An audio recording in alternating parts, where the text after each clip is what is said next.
Direct এসে এই জায়গায় বাজাই দিছে। শুক্রবারের দিন গাইস অ্যাক্সিডেন্ট করছিলাম গাইস, জন্মের একটা শিক্ষা হয়েছি আমি। মুখোমুখি সংঘর্ষ হয়েছিল, জায়গাটা কিন্তু একদম মানে জায়গায় ঝালাই দেওয়া ছিল, ছুটে গেছে। আমি তাকে দেখতে পাই নাই, সে আমাকে দেখে নাই। আর এই নখটা ফুলে গেছে, একদম অচল হয়ে গেছে।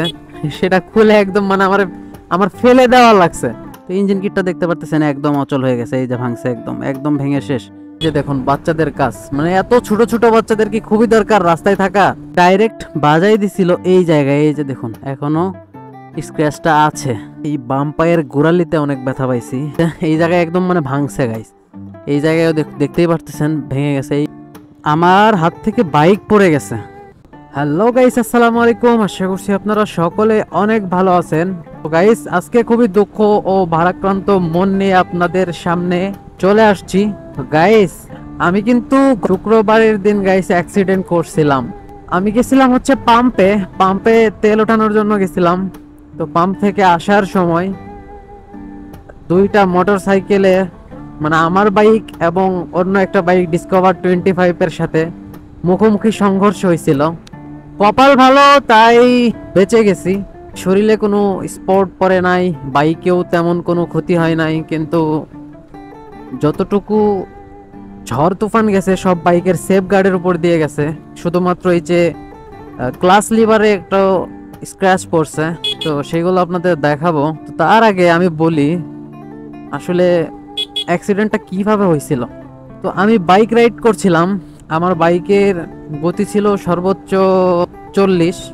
একটা ছোট অটো মানে ভ্যান গাড়ি, ওইটাতে কিছু যাত্রী ছিল, তার সামনে মানে অটোর সামনে ছিল আরেকটা অটো, বড় অটো 7 সহকারে যে অটোটা আছে সেইটা। রাস্তাটা ছিল এরকম বাঁকানো। তো এই অটোটারে যখন আমি ক্রস করছি তখন আমি ভাবছিলাম যে রাস্তাটা ক্লিয়ার আছে, আর ওই দিক থেকেও আরেকটা বাইক আসছিল। তো সেই বাইকওয়ালাও কিন্তু সেম ভাবছিল যে ওই সাইডটা ক্লিয়ার আছে, তো সেও বাইক ঢুকাইয়ে দিছে। তার বাইকেরও গতি 30-40 এরকম ছিল, আমার বাইকেরও 30-40 এরকম ছিল। মানে মাঝখানে ওই বড় অটোটা থাকার কারণে আমি তাকে দেখতে পাই নাই, সে আমাকে দেখে নাই। আর এইখানে ভুল হচ্ছে, আমিও হর্ন দেই নাই, সেই লোকটাও হর্ন দেয় নাই, যার কারণে কিন্তু মুখোমুখি সংঘর্ষটা হয়। আমার বাইকে যে সাইলেন্সার কভারটা ছিল সেটা একদম অচল হয়ে গেছে, সেটা খুলে একদম মানে আমার ফেলে দেওয়া লাগছে। এইরকম একটা অবস্থা হয়ে গেছিল সাইলেন্সার কভারটার। আর বাইকে কোনো স্পট সেরকম পরে নাই করবেন। এই যে দেখুন বাচ্চাদের কাজ, মানে এত ছোট ছোট বাচ্চাদের কি খুবই দরকার রাস্তায় থাকা। এদের কি কোনো ইয়া নাই, গার্জিয়ান নাই, এত ছোট ছোট বাচ্চাদের রাস্তায় নামাই দিছে। যাই হোক কথা বাড়াচ্ছি না, এখন আপনাদের একটু দেখিয়ে দেই যে আমার বাইকে আসলে কি কি ক্ষতি হয়েছে। তো বাইকটা এই জায়গায় সাইড করি।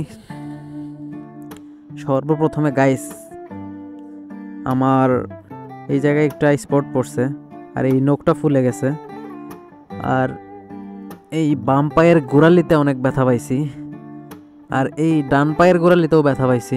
তো এবার বাইকের বিষয়ে আসা যাক। সেই যে দেখুন ক্লাস লিভারে এই জায়গায় মানে হালকা একটা স্ক্র্যাচ পড়ে গেছে, আর এই গুটলিগুলাতে একটু হালকা স্ক্র্যাচ পড়ছে। আর সব ঝড় তুফান গেছে হচ্ছে আমার এই বাম্পার গার্ড, এটার উপর দিয়ে গেছে। এই যে দেখুন এই জায়গাটা কিন্তু একদম মানে এই জায়গায় ঝালাই দেওয়া ছিল, ছুটে গেছে। আর এই জায়গায়ও ঝালাই ছুটে গেছে, এই জায়গায় একদম মানে ভাঙছে গাইস। এই জায়গায়ও দেখতেই পারতেছেন ভেঙে গেছে, এই পাশেও ভেঙে গেছে, ওই পাশেও ভেঙে গেছে। আর তারপর এই ইঞ্জিন কিটটা দেখতে পারতেছেন একদম অচল হয়ে গেছে, এই যে ভাঙছে, একদম ভেঙে শেষ। এই জায়গায় ওর ভাঙছে, আর সেফ গার্ডের উপর দিয়ে তো এগুলা গেছে। তো বাইকে আমার তেমন কোনো স্ক্র্যাচ পড়ে নাই, কিন্তু ওই লোকটা আয়শা মানে ডাইরেক্ট বাজাই দিছিল এই জায়গায়। এই যে দেখুন এখনো স্ক্র্যাচটা আছে, আর কি গারে একটা স্ক্র্যাচ পড়ছে, এগুলা কোনো ব্যাপার না। তো এই যে সাইলেন্সার একটা কভার ছিল আমার বাইকে, যারা আমার ভিডিও দেখেন রেগুলার, এইটা কিন্তু একদম গাইস অচল হয়ে গেছে, মানে ডাইরেক্ট এসে এই জায়গায় বাজাই দিছে। এই জায়গায়ও লাগছে কি জানি লাগছে, লাগার পরই তো এরকম হয়েছে। তো যাই হোক গাইস, জন্মের একটা শিক্ষা হয়েছি আমি, মানে আমি কখনোই আর মোড়ে ওভারটেক করতেছি না। মানে গাইস আমার হাত থেকে বাইক পড়ে গেছে, কিন্তু আমি দাঁড়িয়ে আছি, তার কারণ ওই লোকটা ছিল একটা মুরব্বি, ঠিক আছে। আর আমি তো বাইক সেরকম মানে কন্ট্রোলই করছিলাম, যখন যখন দেখছি যে আমার সামনে বাইক, তখনই আমি মনে করেন যে একদম হার্ড ব্রেক করছি, দুইটা ব্রেকই যতটুক সাধ্যের মধ্যে আছে আমার, আমি ততটুকুই কন্ট্রোল করার চেষ্টা করছি, এবং কি আমার গাড়ির গতি হয়তো বা 7 থেকে 10 এরকমের মধ্যে আমি নিয়ে আসছিলাম। কিন্তু ওই মুরব্বি ওইভাবে ইমার্জেন্সি ব্রেক করতে পারে নাই, যার কারণে কিন্তু আয়শা আমার বাইকের সাথে লাগছিল।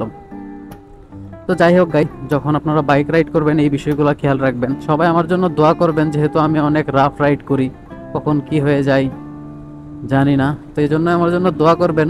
বাইক চালাবো, আল্লাহ যেন সবসময় আমার সহায় থাকে। তো এই কথা বলে আজকের ভিডিও এখানেই শেষ করছি। সবাই ভালো থাকবেন, সুস্থ থাকবেন। আসসালামু আলাইকুম।